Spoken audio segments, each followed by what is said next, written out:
BTV देख रहे सभी दर्शकों का स्वागत। मैं हूं लवदी बड़ियाल। बुलेटिन की शुरुआत करते हैं हेडलाइंस के साथ। भारत मना रहा राष्ट्रपिता महात्मा गांधी और पूर्व प्रधानमंत्री लाल बहादुर शास्त्री की जयंती। मणिपुर में 2 स्टूडेंट्स की हत्या के आरोप में सीबीआई ने 4 लोगों को किया गिरफ्तार। माता कौशल्या अस्पताल के स्पेशल यूनिट का उद्घाटन करने पहुंचे आम आदमी पार्टी के संयोजक अरविंद केजरीवाल। कांग्रेस विधायक सुखपाल सिंह खैरा की गिरफ्तारी में गवर्नर बनवारी लाल पुरोहित की हुई एंट्री। अब खबरें विस्तार के साथ।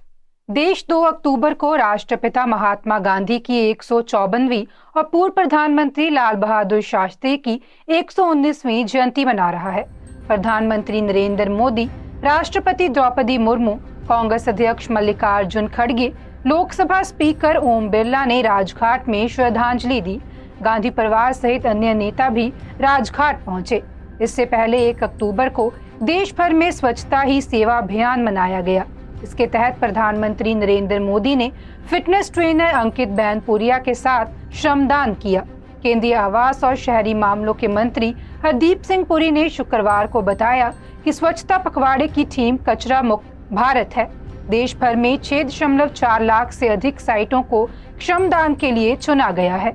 इनमें 35,000 आंगनवाड़ी, 22,000 बाजार, 7,000 बस स्टैंड, 1,000 गौशालाएं और 300 चिड़ियाघर शामिल किए गए हैं। मणिपुर में 2 स्टूडेंट्स की हत्या के आरोप में सीबीआई ने रविवार को 4 लोगों को गिरफ्तार किया है। इनमें 2 महिलाओं को चुराचांदपुर से पकड़ा गया है। जांच एजेंसी सभी आरोपियों को असम के गुवाहाटी ले आई है। गिरफ्तार लोगों में हत्या का मुख्य आरोपी और उसकी पत्नी भी शामिल है। सीबीआई उनकी 2 बेटियों को भी साथ ले गई, जिनकी उम्र 9 और 11 वर्ष की है। बेटियां नाबालिग हैं, इसलिए उन्हें किसी रिश्तेदार को सौंप दिया जाएगा। मुख्यमंत्री एन बीरेन सिंह ने 4 लोगों की गिरफ्तारी की पुष्टि की है। उधर 4 आरोपियों के गिरफ्तारी का विरोध भी शुरू हो गया है। चुराचांदपुर में प्रदर्शनकारियों ने गिरफ्तार लोगों को बेकसूर बताते हुए 48 घंटे में रिहाई की मांग की है। उन्होंने रविवार रात से जिले में बंद का ऐलान कर दिया है।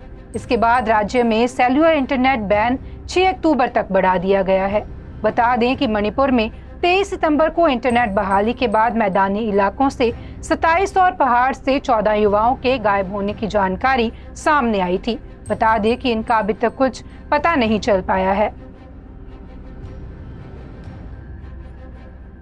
आम आदमी पार्टी के संयोजक और दिल्ली के सीएम अरविंद केजरीवाल आज पटियाला पहुंचे। उनके साथ पंजाब के सीएम भगवंत मान और स्वास्थ्य मंत्री बलबीर सिंह भी मौजूद रहे। उन्होंने माता कौशल्या अस्पताल में स्पेशल यूनिट का उद्घाटन किया। इसके बाद उन्होंने अंदर जाकर मरीजों का हालचाल भी पूछा।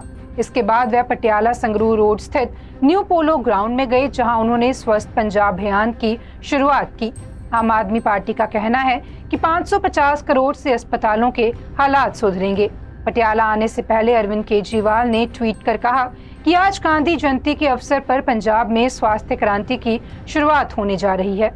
सभी सरकारी अस्पतालों में ओटी, आईसीयू आदि सभी सुविधाओं का इंतजाम किया जाएगा। पंजाब के सीएम के साथ मिलकर आज इसमें शामिल होने का सौभाग्य प्राप्त हुआ। बता दें कि कार्यक्रम को ध्यान में रखते हुए प्रशासन ने रूट प्लान भी जारी कर दिया है। पंजाब में कपूरथला के भुलत से कांग्रेस विधायक सुखपाल सिंह खैरा की गिरफ्तारी में गवर्नर बनवारी लाल पुरोहित की भी एंट्री हो गई है।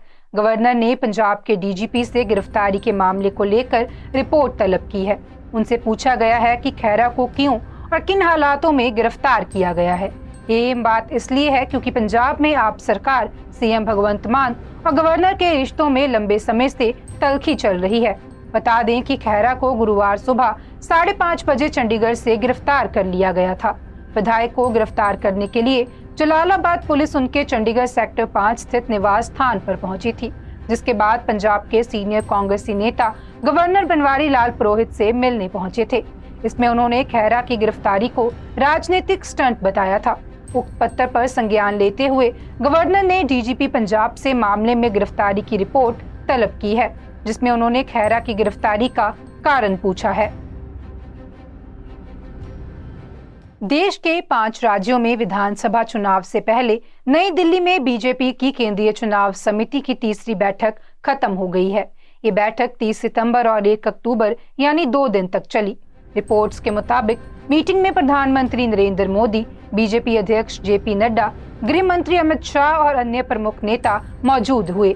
इस दौरान राजस्थान, मध्य प्रदेश, छत्तीसगढ़ के उम्मीदवारों के नाम पर चर्चा हुई। बता दें कि विधानसभा चुनावों से पहले भाजपा ने राजस्थान को 7 क्षेत्रों में बांटा है। इसकी जिम्मेदारी भी अलग अलग राज्यों के नेताओं को सौंपी गई है। वहीं बीजेपी ने मध्य प्रदेश के लिए अपने 79 उम्मीदवारों की सूची जारी की है। गौरतलब है कि 2023 के आखिर में मध्य प्रदेश, राजस्थान, छत्तीसगढ़, तेलंगाना और मिजोरम में विधानसभा चुनाव होने वाले हैं। मिजोरम में 17 दिसंबर को, छत्तीसगढ़ में 3 जनवरी को, मध्य प्रदेश में 6 जनवरी, राजस्थान में 14 जनवरी और तेलंगाना में 16 जनवरी को विधानसभा का कार्यकाल खत्म हो रहा है। दिल्ली पुलिस ने एनआईए के मोस्ट वांटेड आतंकी शाहनवाज उर्फ शफी उज़ामा को गिरफ्तार किया है। उसके साथ 2 और आतंकी भी गिरफ्तार किए गए हैं। दिल्ली पुलिस ने सोमवार सुबह इसकी जानकारी दी। पुलिस ने बताया कि शाहनवाज के ISIS मॉड्यूल यानी इस्लामिक स्टेट से जुड़े होने का शक है। वह उत्तर भारत में आतंकी घटनाओं को अंजाम देने की योजना बना रहा था। दिल्ली पुलिस के स्पेशल सेल ने साउथ ईस्ट दिल्ली से रविवार रात शाहनवाज को गिरफ्तार किया था। उसके पास से केमिकल पदार्थ और IED बनाने से इस्तेमाल होने वाला मटेरियल मिला था। फिलहाल उससे पूछताछ की जा रही है। बता दें कि शाहनवाज पुणे पुलिस की कस्टडी से फरार हुआ था और दिल्ली में रह रहा था। उसके ऊपर 3 लाख रुपए का इनाम भी था। पुलिस ने बताया कि शाहनवाज पेशे से इंजीनियर है। वह दिल्ली का ही रहने वाला है, लेकिन पुणे ISIS केस में शामिल होने के शक में उसे पुणे पुलिस ने गिरफ्तार किया था। वहां से फरार होकर वह दिल्ली में छिपकर रह रहा था। यहाँ रहकर वह विदेशी हैंडलर से निर्देश ले रहा था और नॉर्थ इंडिया में आतंकी हमलों की प्लानिंग कर रहा था। राजस्थान में इस बार चुनाव लड़ने वाले नेताओं को सुबह शाम कचौरी समोसे खिलाना महंगा पड़ेगा। दरअसल चुनाव आयोग ने इस बार चुनाव प्रचार प्रसार में उपयोग होने वाली सामग्री की जो रेट लिस्ट तैयार की है, उसमें कीमतें 20% तक बढ़ा दी गई हैं। सिर्फ चाय और कॉफी के रेट पहले की तरह ही बरकरार रखे गए हैं। साथ ही समोसों से लेकर बैनर, कनात, पंडाल, सभा रैलियों में पहनाए जाने वाले साफे और वाहनों पर किस तरह खर्च करना है, ये भी तय कर दिया गया है। इस बार लग्जरी कार्स, बोलेरो, इनोवो या बड़ी SUV में बैठकर चुनाव प्रचार करना भी प्रत्याशियों को महंगा पड़ेगा। वहीं बैटरी रिक्शा पर फ्लैक्स बैनर और लाउड स्पीकर के जरिए चुनाव प्रचार करवाने का खर्चा भी बढ़ा दिया गया है। आयोग ने इन सभी वाहनों का प्रतिदिन का किराया 15% तक का बढ़ाया है। लग्जरी कारों का एक दिन का किराया नॉन AC 2000 जबकि AC 3100 रुपए निर्धारित किया गया है। अगर प्रत्याशी इनका उपयोग चुनाव प्रचार प्रसार में करता है तो ये उसके चुनाव खर्चे में जोड़ा जाएगा। आपको बता दें कि इस बार चुनाव आयोग ने प्रत्येक प्रत्याशी को चुनाव लड़ने के दौरान प्रचार प्रसार के लिए 40 लाख रुपए खर्च की लिमिट दी है। इस खर्चे में चुनाव लड़ने वाले प्रत्याशियों को रैलियां, रोड शो, चुनावी सभाओं के अलावा चुनाव कार्यालय खोलने, कार्यकर्ताओं को चाय नाश्ता खाना खिलाने का भी खर्चा शामिल है। वहीं पूरे खर्चे का लेखा जोखा आयोग के सामने पेश करना होगा। नालंदा में बाइक सवार बदमाशों ने सोमवार की सुबह भाजपा नेता को गोली मारकर जख्मी कर दिया। मामला रोहई थाना क्षेत्र के हवनपुरा गांव के पास का है। जख्मी की पहचान थाना क्षेत्र के देखपुरा गांव निवासी सोनल सिंह के रूप में की गई है। सोनल सिंह भाजपा में रहुई मंडल के महामंत्री के पद पर हैं। गोली सोनल सिंह के पेट में लगी है। भारतीय जनता पार्टी नालंदा के महामंत्री अविनाश प्रसाद ने बताया कि रहुई पुलिस द्वारा उन्हें सूचना मिली कि उनके गांव के सोनल सिंह को अज्ञात बाइक सवार अपराधी कर्मियों ने गोली मार दी। सूचना मिलने के बाद वह लोग सदर अस्पताल पहुंचे, जहां पता चला कि सोनल सिंह अपनी पत्नी के साथ बाइक से बाणगंगा स्नान के लिए जा रहे थे। तभी हवनपुरा गांव के पास बाइक सवार 2 अपराध कर्मियों ने उन पर गोलियां चला दी। गोली उनके पेट में लगी है। सदर अस्पताल में प्राथमिक उपचार के बाद बेहतर इलाज के लिए उन्हें हाई सेफ रेफर कर दिया गया है। फिलहाल अपराधियों द्वारा गोली क्यों मारी गई, इस वजह का पता नहीं चल सका है। वहीं इस घटना के बाद भाजपा कार्यकर्ताओं में आक्रोश देखा जा रहा है। देखपुरा गांव के सरपंच मुखिया घटना की जानकारी मिलते ही सदर अस्पताल पहुंचे मामले की जानकारी लेने में जुट गए हैं। रहुई थाना अध्यक्ष नंदन कुमार ने बताया कि जख्मी ने खुद फोन कर बताया कि उसे गोली मार दी गई है। इसके बाद पुलिस घटनास्थल पर पहुंची और सोनल सिंह को बिहार शरीफ सदर अस्पताल में भर्ती कराया गया, जहां प्राथमिक उपचार के बाद हाई स्टेट रेफर कर दिया गया है। फिलहाल पुलिस युवक से फर्द बयान लेने के प्रयास में जुटी है। गोली क्यों और किसने चलाई है, इसका पता नहीं चल सका है।